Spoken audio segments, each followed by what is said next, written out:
পাশের জেলায় লুটের গুজবের জেরে আতঙ্ক ছড়ালো বাঁকুড়ার বারিকুল থানা এলাকায়। পাশের ঝাড়গ্রাম জেলায় নানা ঘটনা ঘটছে বলে গুজব ছড়িয়েছে সমাজ মাধ্যমে।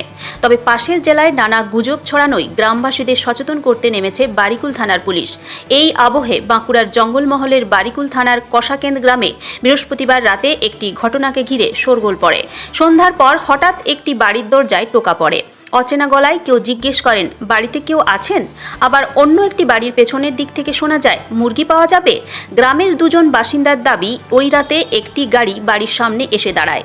এরপরে অচেনা এক ব্যক্তি দরজায় টোকা দিয়ে ভিতরে কেউ আছে কিনা কিংবা বাড়িতে মুরগি আছে কিনা ইত্যাদি প্রশ্ন করেন। গলা অপরিচিত হওয়ায় কেউই দরজা খোলেননি। তবে গ্রামে পুলিশের টহল বাড়ানোর দাবি জানিয়েছেন বাসিন্দারা। খবর পেয়ে ওই রাতেই ঝিলিমিলি ফাঁড়ির পুলিশ ঘটনাস্থলে আসে। পুলিশ একটি ফোন নাম্বার দিয়ে যায় এবং কোনো সমস্যা হলে দ্রুত যোগাযোগ করতে বলে। পুলিশ জানিয়েছে, পাশের ঝাড়গ্রাম জেলায় সম্প্রতি গভীর রাতে লুটপাটের গুজব ছড়িয়েছিল। সেই কারণেই মানুষ বিভ্রান্ত হচ্ছেন। কয়েকদিন ধরেই পুলিশের তরফে ধারাবাহিকভাবে সচেতনতা প্রচার চলছে।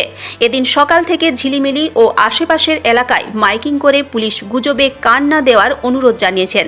তবে কোনো সন্দেহজনক কিছু দেখলে সঙ্গে সঙ্গে পুলিশকে জানাতে বলা হয়েছে। এই মুহূর্তে এলাকায় সতর্কতা রয়েছে, তবে পুলিশ পরিস্থিতির উপর নজর রাখছে। করিয়েছিল, একজন নামিয়েছিল বাড়িতে, তারপরে এসে ঠক ঠক করছিল, ডাকছিল, বলছে বাড়িতে কে আছেন। দূরে ডাকেছে, গলির দিকেটা বাড়ির দিকেটাও। তারপরে অনেকক্ষণ ডাকার পর আমি খুলিনি। তারপরে আমাদের গ্রামের সিভিক ছেলেটাকে ফোন করি, বড় বাবুকে খবর দেয়। তারপরে একটু পরে ওরা চলে যায়। তারপরে বড় বাবু আসে, নাম্বার দিয়ে যায়। তারপরে বলছে এরকম কোনো অসুবিধা হলে আমাকে ফোন করবে সঙ্গে সঙ্গে। এটা ঠিক বলতে পারবো না কেমন কি কেন হলো। বুঝতে আগে থেকে শুনছিলাম যে এরকম এরকম করছে, বাড়িতে এরকম আসছে। তার জন্য আমরা দরজাও খুলি না আর কোথাও বলি না কিছু। মোবাইলে দেখছিলাম সেই ঝাড়গ্রামে ও সাইডে হচ্ছে, এরকম বলছে আর কি। আতঙ্ক তো একটু থাকবে। হ্যাঁ, এখন আসতেও পারে। এখন আমাদের তো একা বাড়ি, ওইদিকে তো আমাদের গ্রাম আছে, আমরা তো এখানে একাই থাকি। আমার কাছে তো মুরগি লেতেও আসে। তারপরে 8টার সময়, সন্ধ্যা 8টার সময় তো। তারপরে আমি ওই আতঙ্কে আমি খুলিনি। হ্যাঁ, কোপাটা তার আগে চাবি দিয়েছিল। 5-7 মিনিট ধরে হবে আর কি। মুখে কথা বলছিল, বলছে বাড়িতে কে আছেন, এটাই বলছিল আর কি। যেবেলা ওই যে এই যে ঘরে কেউ আছো এরকম বলে বলে আর কি 2-3 বার বলে বলে যাচ্ছে। মানে এই রাস্তা ধারের দুয়ারে নয়, বাড়ি দিকের দুয়ারে, ভিতরে ওই পাশে আমাদের বাড়ি দিকে, যেটা বাইরে আমরা বাড়ি দিকে যেটা সরাবরা করি। বন্ধই ছিল, যে তরকারি আমাদের ফুটছে, ভাত হয়ে গেছে, ঠিক 8টা বাজে মনে হয়। দিয়ে ওই যে বলছে মুরগি মিলবে। আমি বলছি বল যে আমাদের মুরগি টুরগি নেই। তাহলে বললো যে মুরগি নেই, মুরগি টুরগি নাই, এরকম বললো আর কি। দিয়ে ওরা বললো যে ঠিক আছে। তাহলে কিছুক্ষণ হলো তো গাড়ির তো আওয়াজ হচ্ছে না, যে যাচ্ছে বলে দাঁড়িয়েই আছে গাড়ি। তারপরে আমাদের ছোট মেয়েটা বলছে, বাবা একটু ঘুরকে দেখ না, এই গাড়ির আওয়াজ হলো দাঁড়াবার সময়, আর এখন আওয়াজ হলো না, যাচ্ছে কিনা। দিয়ে এসে ওই যে একটু উকি মারে দেখলো, বলছে না, 4 চাকা গাড়ি এখানে দাঁড়িয়ে আছে। ভয় তো লাগবে, মানে ওই যে চারপাশে একটু একটু শুনেছি না, এই জন্য ভয় লাগছে আর কি। এখন আর কি আমাদের কি রাত্রিবেলাটাই তো বেশি ভয়। যদি সেরকম সেভিক টেভিক বা যে এরকম, হ্যাঁ, যদি সাহায্য যদি করতো আর কি, হ্যাঁ হ্যাঁ, তাহলে একটু সাহস পেতাম। তাহলে সেই ভয় তো লাগবেই। আর গ্রাম থেকে আমাদের তো একটু ছাড়াই বাড়ি না, মিলবে নাম করে আর কি। তারপরে ওদের মন্তব্য কি ছিল ওটা তো আর বলা যাবে না। ভয়টা আমাদের লাগছে, বাড়ি দিকে ঢুকেছিল তো রাস্তা, হ্যাঁ, সামনের দিকে যদি ডাকতো যদি, তাহলে একটু মানে ভালো লাগতো।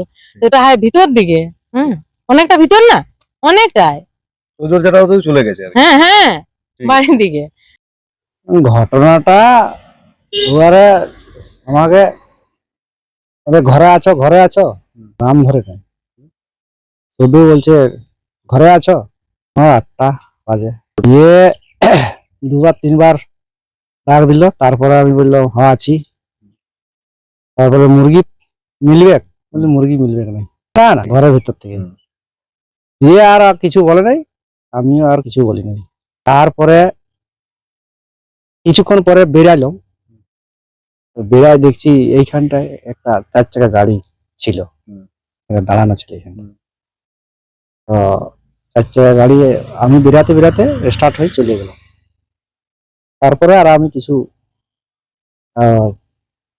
নাম্বার কিরকম গাড়ি না, অন্ধকারে তো কি করে বুঝবে, অন্ধকারে তো আর বোঝা যাবে না। আতঙ্ক বলতে ওই সময় আমি আতঙ্ক হই নাই, যখন ওই ভরতের ঘরে ডাক দিচ্ছে না, ঠক ঠক করছে, তখন বুঝতে পারলাম জিনিসটা। হ্যাঁ, ভরতের ঘরে এইখানে থেকে গিয়ে ওইখানে করেছে। ওই যে যেমন বলছে যে ঝাড়গ্রাম থেকে যে ওই যে কি তোমার ডকুমেন্টস, আধার, ভোটার, এই সোনা গয়না কি সব খুঁজে নিচ্ছে, আর সব যাওয়ার সময় পুড়াই দিচ্ছে এরকম। তাহলে এইটা ভাবলাম যে তাহলে হতে পারে। আর পুলিশকে তো আমাদের মেম্বারকে সঙ্গে সঙ্গে তো এখানে বলা হয়েছিল, তারপরে পুলিশ তো মনে হয় এসেছিল, আমার কাছে আসে নাই। বিগত কদিন ধরে যে সোশ্যাল মিডিয়াতে যে খবর প্রচার হচ্ছে যে এরকম কিছু ব্যক্তি এসে বাড়িতে ঢুকছে, কড়া নাড়া দিচ্ছে এবং বাড়ির লোকেদের কাছ থেকে ভোটার কার্ড, আধার কার্ড এবং জমির দলিলপত্র এসব নিয়ে নিচ্ছে, নিয়ে পরে ছিঁড়ে দিচ্ছে, পুড়িয়ে দিচ্ছে, এটা সম্পূর্ণ একটা ভুয়ো খবর আছে।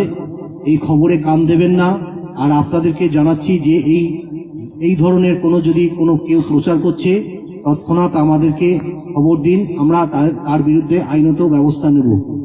এখনো পর্যন্ত যে খবর আপনারা যদি কারোর কাছে থেকে থাকে বা শুনে থাকেন, সেটা সম্পূর্ণ ভুয়ো খবর, এবং যেখান থেকে এর উৎপত্তি হয়েছে সেখানে আমরা আমাদের পুলিশের লোক বা মিডিয়া গিয়ে পরে সেটার সত্যতা যাচাই করে।